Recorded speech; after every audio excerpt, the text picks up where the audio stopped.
Don't you know it? भगवान, बहुत दर्द हो रहा है।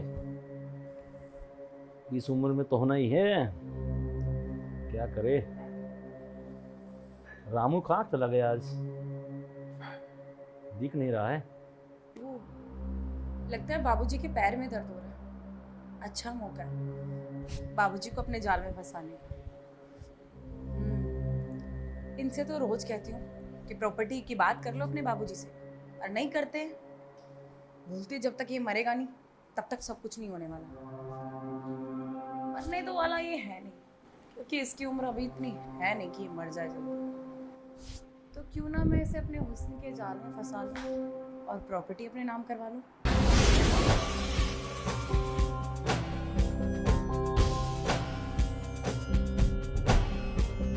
क्या हुआ बाबूजी? अरे बहुत दर्द बहुत कर रहा है पैर। लाइए मैं दवा दूं। अरे नहीं नहीं नहीं, मैं दवा लूंगा। अरे कोई बात नहीं, मैं दवा देती हूँ ना आपके अरे पैर। नहीं नहीं बहू। अरे सॉरी बाबूजी, वो साड़ी सिल्क की है ना, इसलिए ये फिसल जाती है। लाइए मैं दवा देती हूँ। वैसे बाबूजी मैंने सुना है कि सेवा करने के बाद मेवा अच्छा मिलता है। कितनी संस्कारी है मेरी बहू, ऐसी बहू हर घर में मिले। अरे नहीं बाबूजी, ऐसा मत कहिए, वरना मुझे इस घर से जाना पड़ेगा। अच्छा बाबूजी, आपसे एक बात कहूँ? कहो। आपका अकेले मन लग जाता है इस घर में? अरे इसमें क्या सोचने वाली बात है, तुम हो, मेरा लड़का है, रामू है, सब कुछ तो है। आप समझ नहीं रहे। मेरा मतलब, जब से माँ जी गई हैं तब से आप अकेले हैं। मैं होती तो मैं कभी ना रह पाती, और आप तो रह रहे हैं। आपका कैसे मन लगता है?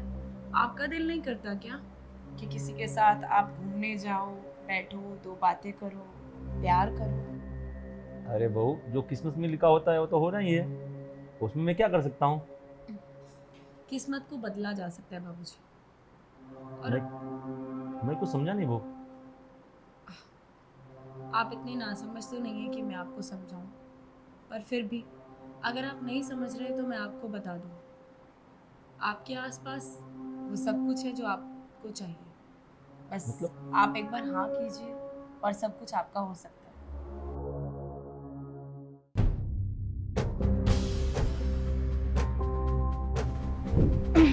अरे ये क्या हो रहा है? मालकिन बाबूजी के पैर दबाए। इन्होंने तो पहले कभी ऐसा किया नहीं, क्योंकि हमेशा बाबूजी के पैर मैं ही दबाता हूँ। इसे बात क्या चल रही है? कैसी बाई की बातें करी बहू, कुछ मैं समझ नहीं पाया। क्यों नहीं समझ रहे हैं आप? अच्छा आप बताइए, क्या आपका मन नहीं करता क्या कि आप किसी के साथ सोएं या कोई आपके साथ खाना खाए, दुख सुख बांटे आपका? नहीं बहू, मैं अपनी किस्मत को स्वीकार कर चुका हूँ। मेरे पैर रामू दबा देगा, तुम जाओ बहू।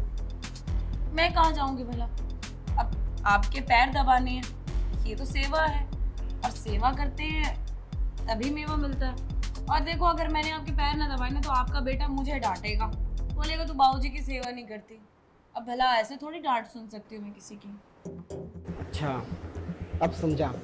कई दिनों से मुझे लग रहा है कि मालकिन के दिमाग में ना कुछ तो रायता फैल रहा है। मुझे जाना पड़ेगा। अरे मालकिन, ये आप क्या कर रही है? पैर दबा रही हूँ, दिख नहीं रहा? मालकिन, मेरे होते हुए आप क्यों पैर दबा रही है? आप जाइए, मैं दबा देता हूँ। अच्छा, बाकी काम तो होते नहीं है तुझसे, घर का बाकी काम कर लेना। पर मालकिन, हमेशा बाबूजी के पैर मैं दबाते थे। आप जाइए, मैं दबा दूंगा। और अगर आज मैं दबा दूंगी तो कौन सा पहाड़ टूट जाएगा भला? हाँ, तू बाकी के काम कर ले, झाड़ू मार ले, जाके बर्तन मांज ले, पोछा मार ले। वो काम तो तेरे से ढंग से होते नहीं है। पता है 15 दिन से बाथरूम में कपड़े पड़े हैं, वो धो ले जाके। अब अगर तू यहाँ से गया नहीं ना तो तेरा गला मैं दबा दूंगी। चुपचाप चला जा यहाँ से, जाके बाकी काम कर ले। ठीक है, दबाइए मालकिन, तब तक पौधों को पानी दे देते हैं। ज्यादा ही नहीं बोलने लगा ये, मुझे तो लगता सिर पे चढ़ गया ज्यादा। अगर आज मैं आपकी सेवा कर रही हूँ तो करने देता ना, क्या दिक्कत है? बहू, मुझे किसी से मिलना है, मैं जा रहा हूँ। अरे मिलते तो आप रोज रहते हैं, आज मुझे सेवा करने दीजिए। मैं आता हूँ बहू। मैंने अपने हुस्न का जाल चलाया तो वो भी नहीं चल रहा है इस पे। तब खैर मनाएगा ही अपनी, कभी ना कभी तो मेरे जाल में आएगा ही। और इस तरह का जाल बुनूंगी कि अब तो मछली के साथ साथ मगरमच्छ भी आ जाए। ये सब कुछ मैंने इसलिए किया है ताकि मैं इसकी प्रॉपर्टी पा सकूं, वरना इस बुड्ढे में मुझे कोई इंटरेस्ट नहीं है। अब अपने पति से तो रोज बात करती हूँ, वो तो बोलता ही नहीं है, रोज एक ही बात, पापा जी जब तक जिंदा है तब तक मैं कुछ नहीं कर सकता। पापा जी मरेंगे नहीं, प्रॉपर्टी मेरे नाम होगी नहीं। हुस्न के जाल में तो इसे फंसाना ही पड़ेगा, वरना ये प्रॉपर्टी हाथ से निकल गई तो प्रॉब्लम हो जाएगी।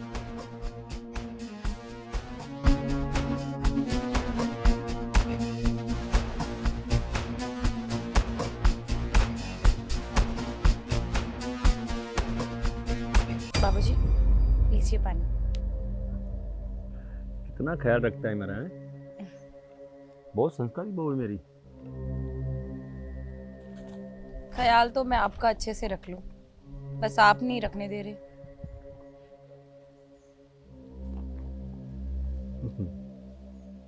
बाबूजी मुझे लगता है इस पानी से आपकी प्यास अच्छे से नहीं बुझी, कहो तो मैं बुझा दूं। ये क्या बोल रही हो तू? आपके पास दूसरा मौका भी है, सोच लीजिए एक बार और अच्छी तरह सोच लीजिए बाबूजी, आपके पास अभी भी दूसरा मौका है। रीना, अच्छा हुआ आप आ गए। देखिए ना बाबूजी को मेरे साथ जबरदस्ती कर रहे थे और बकवास बंद। एक और शब्द तुम्हारे मुंह से नहीं निकलना चाहिए, आई बात समझ में? क्योंकि जो बातें चल रही थी वहां खड़ा होकर सारी सुन रहा था मैं। क्या बोल रहे थे?